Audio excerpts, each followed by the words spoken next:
So following up on your presentation, Panisadi, there's a couple of questions on, what are the possible mechanisms for ivermectin in reducing soluble NS1 levels? And obviously that's not mediated by important alpha and beta.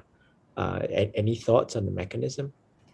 Yeah, so from our in vitro data, it's just like, actually, if we look for the production of NS1, usually it's coming out later than the virus. And in fact, it translates into what we found in, or others as well, in patients that viral load come out or in the blood first and then NS1 later. So there's some delay of NS1 and viral production out of the cells in the in vitro model as well as in patients. Regarding the mechanism of why could it be that ivermectin has something to do with inhibition pathway of NS1 secretion? We are in the process of exploring this. So I cannot tell you right now whether there would be a specific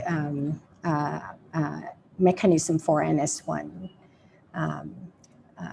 for ivermectin specifically for NS1 rather than just viral replication or not. So I hope to be able to tell you sometimes in the future. Yeah, but okay. Sorry. Second question is, did you measure anti-NS1 antibody, whether ivermectin reduced the antibody levels? Yeah, the trial did not design to measure anti-NS1 levels, but we do that later on for the when we start to do the PK/PD modeling, especially in the adult trials. The hypothesis is that the drug might, if you look at the curve, if you remember, like the viral loads get cleared very fast in most of the patients, and whether NS1 clearance, which we do see the clear difference between treatment and placebo, would that because NS1 clearance was somehow accelerated by ivermectin. So, and one mechanism for NS1 clearance is, of course, by antibody binding and then immune complex and then clearance. So yes, so we did take the sample and then measure anti-NS1. And actually we did both anti-NS1 and anti-virion. We don't see any difference between the two groups. Yeah. Okay, great. Can I come back to Kufeng and Stephanie and ask if you could, I think in your presentation you showed in AG129 model that the viral clearance was more impressive with a twice daily dose, but in your PK you only did once daily. And can you explain that a bit?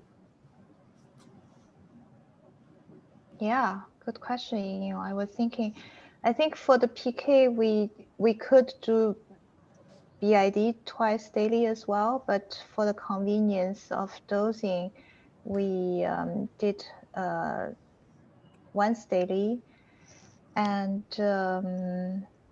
once daily based on the rat and dog data, it's sufficient to cover the exposure need for once daily. And when we did efficacy in mouse, I think we didn't want to push too high the dose, and we separate those to 2 times daily to avoid giving too high a dose in mouse. But in rat and dog in a higher species, we actually could do that once daily.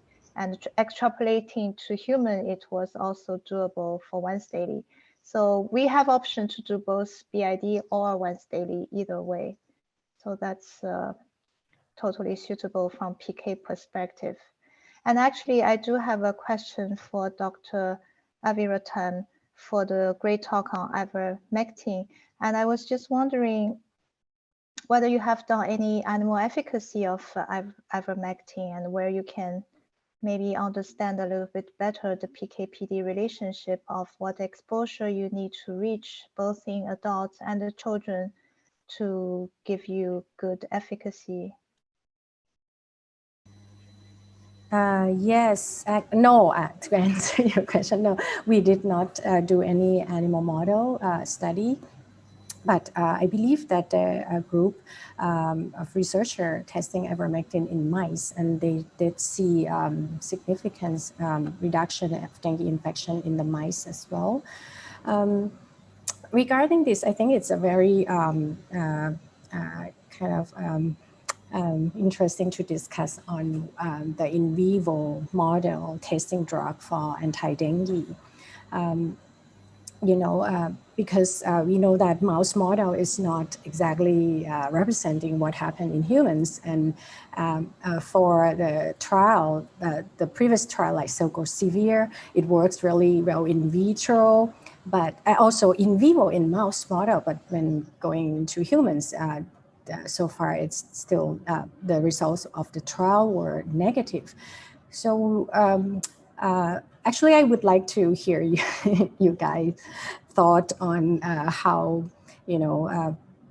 whether the decision made on in vivo study would really guide or influence, how your decision to doing in humans. But of course, for the drugs like you are studying that you need in vivo. But for the repurposed drugs like ivermectin or some other, which has been used in humans and safe for long times, and if do we really need to make decision whether the drug should be go on in the clinical trial based on in vivo data. So that's still questionable. But I think that if we see the good inhibitory effects in vivo as well, and that would definitely say yes, we shall go for further human trials.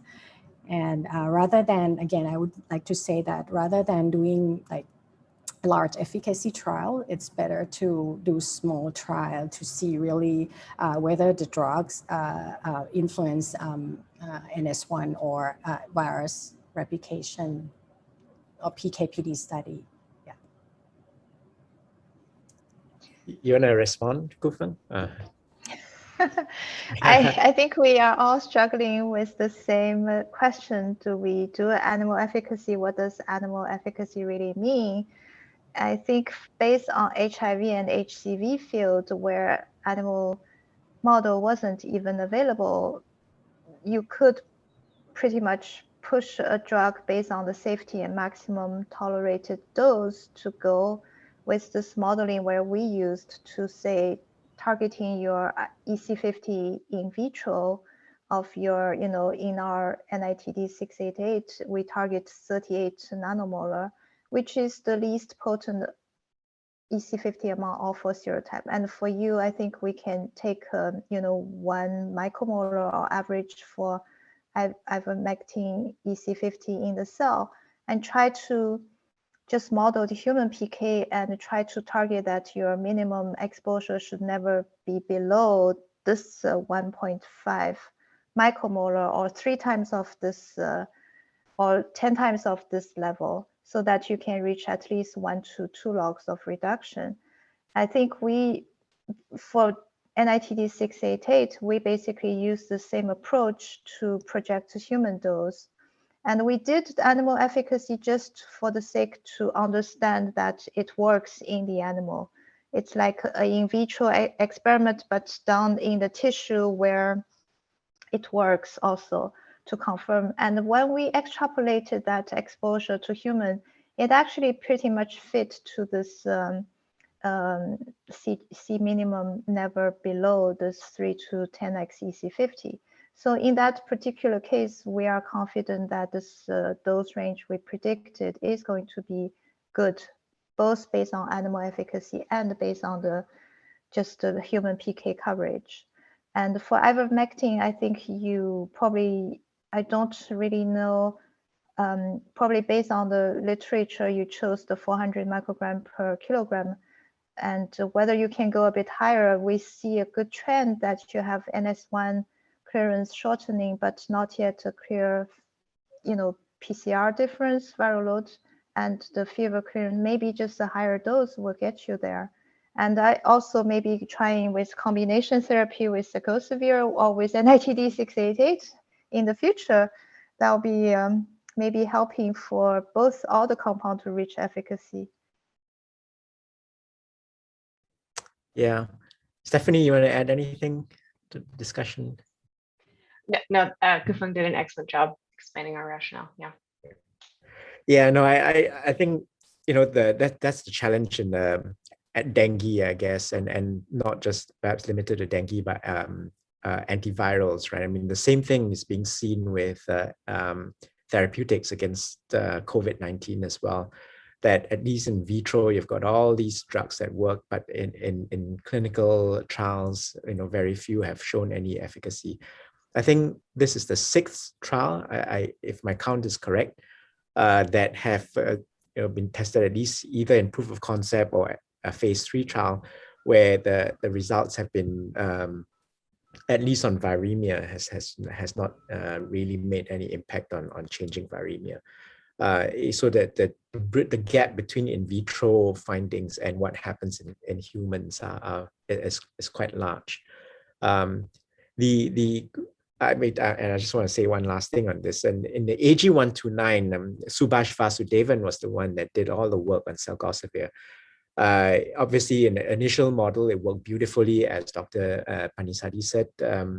When he went to clinical trial, there was no effect.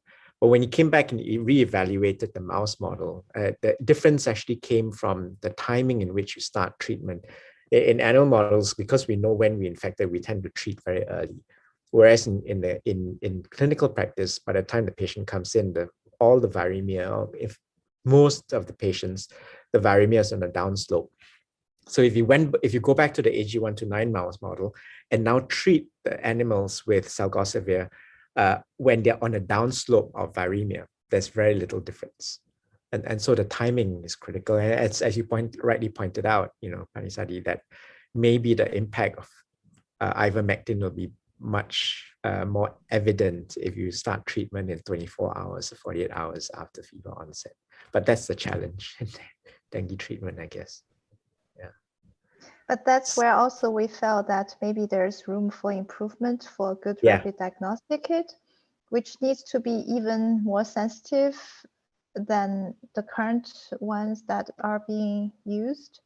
And also we'll have to probably do lots of educational lobby, or that people have to, as soon as they have fever, start to test and make sure this is really dengue and seek treatment as early as possible.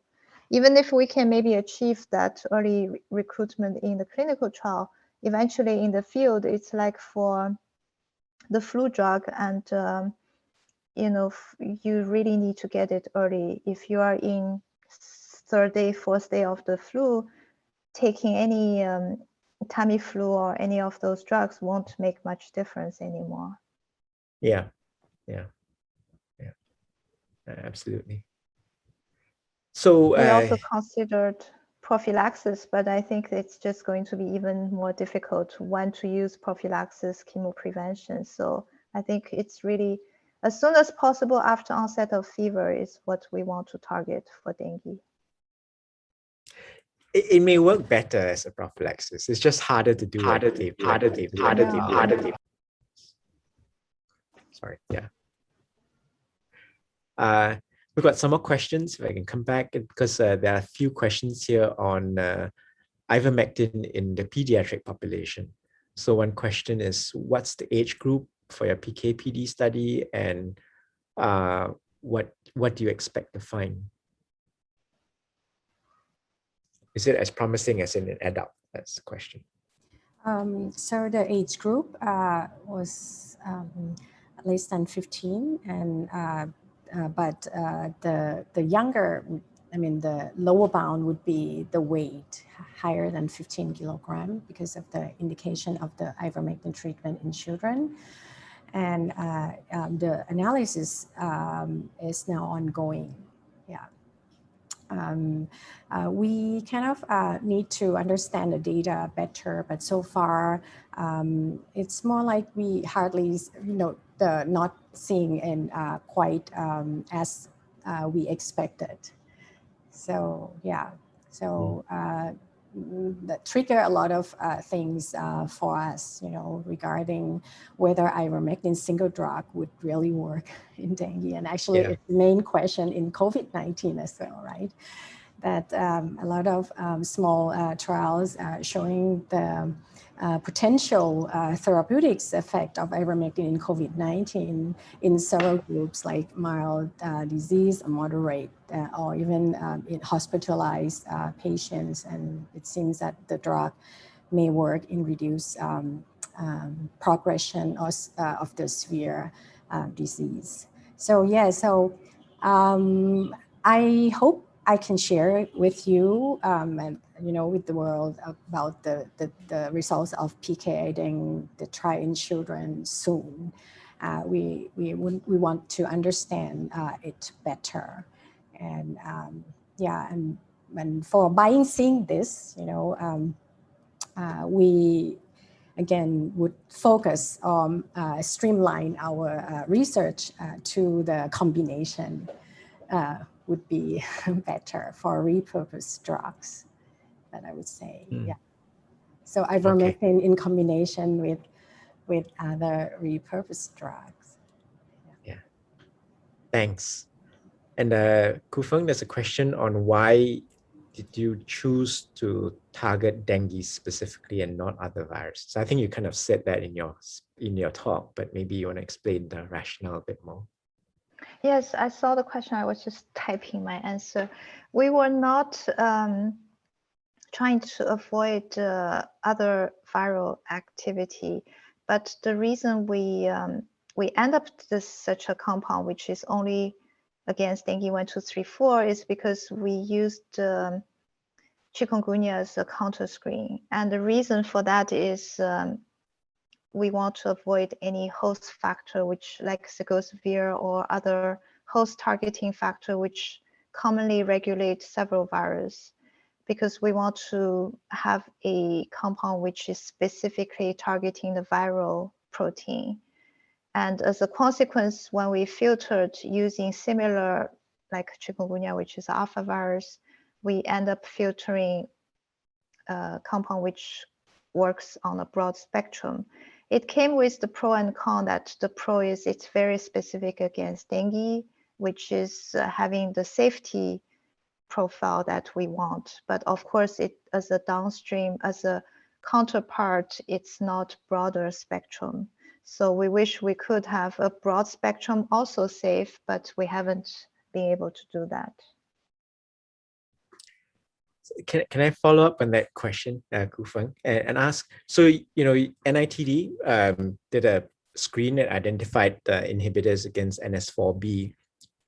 Janssen also did a screen that also identified NS4B. I mean, why is that? Do you have any insight why both companies using orthogonal methods arrive at the same point? Yes, and in fact, even more strange is that when we did a cell-based screen, we didn't find any other targeting, any compound, any inhibitor which target any other protein except NS4B. So, there's 10 viral protein there. Actually, the chance should be, any compound which hits NS1, 2, 3, 4, 5, it should be all there. Yet, I presented there are 3 classes, but even before the screen, we have another 2 or 3 classes of cell-based hits. By resistance study, they all target NS4B. And why is that? I really don't know. We never found any NS3 or NS5 inhibitor out of a cell-based screen. And I would believe that maybe it is also something through Janssen's screen that the hits just was targeting NS4B. Why is that? Really, I don't really have an answer for it. But Stephanie, you have any thoughts about that? No, I do not. But it's very interesting. I mean, it must be really important if all the hits are coming out in everyone's screens against NS4B, or it must be the easiest to target, I guess. The easiest to disrupt, possibly. Yeah, maybe the most sensitive in that sense that if you look at the whole replication complex, because NS4B is on the cross membrane, and maybe that's the first target. It can easily be accessible when the compound hits the replication complex. And whereas NS3 and NS5 are in a complex within the replication complex, it's harder for the compound to be accessible there. But yes, so many hits. Other than host target, we have a lot of them, and often end up being very toxic at the end. So we didn't want those host targets. And any that is directly antiviral is end up targeting NS4B. Okay. Thanks very much. So in the last few minutes, I thought I would, maybe give you all a chance, everyone a chance to just say what they hope to see in the coming year or two. Obviously, getting your drug in the clinical trial or seeing the outcome is one, but any other vision or ambitions for 2021 or possibly 2022 for dengue? Stephanie, you want to go first? Yeah, I'm pretty excited to see this molecule go into clinical trials. We've been working on it for a really long time, and I think it's going to be, I guess it'll be the second direct acting antiviral for dengue going into clinical trials. But I think it will give a lot of insight into this animal model question that we have, and seeing if we can get efficacy in patients and really trying to help the population. So yeah, that's what I'm excited for. Great. Gufeng? Yes, the same. Very much wanting to see NITD 688 was born in Singapore, and we very much want this compound to come back to Asia for any clinical trial, collaborating with you, Eong, or collaborating with anybody in Asia that is interested in carrying out a patient trial. And so we are totally open for collaboration to test NITD 688 alone or in combination with any interesting molecule that you have. So very much looking forward to continuing the work. Great. Panisari? Yes, for us, we hope that we would be able to do clinical trials on the combination, repurposed drug combination, and hope that we come up enough to have one potential that really work in dengue. And I think another thought would be important gap in the field is we need a good marker to predict DHF or severe dengue, because I think another apart from antiviral, I think a lot of people actually are focusing on testing drugs that target host or immune modulator, like interleukin-1 receptor antagonist, or some other things like in COVID-19, because hyperinflammatory response also key mechanism to drive patients to develop severe disease. So if we, I would think that there would be many more clinical trials testing drug to reduce the inflammation in dengue infection. And with that, if we could predict or know at ahead of time that the particular patient is going to develop severe dengue, that would really help and streamline the treatment and to give early as possible. Yeah. Great. Thank you. I just one last thing. What we have heard today, and the discussion that you've heard is really based on a lot of work that actually only happened in the last, 18, 19 years or so. Actually, the anti-dengue drug field is quite new. It started in a big way when NITD was launched in Singapore. Prior to that, there was actually no effort or no concerted effort to find an anti-dengue drug. And already, in a short span of time, we've had 6 trials. I think someone asked a question about about antihistamine and all that. So not so much antihistamine, but mast cell stabilizers and others. The trials are ongoing. So as Panisadi said, there are a lot more things coming online. And there are others that are, direct anti-dengue drugs going into clinical trials. So these are all, it's exciting times actually to be working on anti-dengue drug discovery and research. And finally, I just want to say that, I think this, like what we've learned about NS1 from ivermectin and all that, is a great way to understand dengue in humans. I remember that in HIV, the field changed overnight when antiretroviral drugs were introduced. Then we understood a lot more about the virology. And I think the same thing is going to happen to dengue when these drugs go into clinic and when it works. And I think we're going to learn a lot as well. So I'll leave it as that.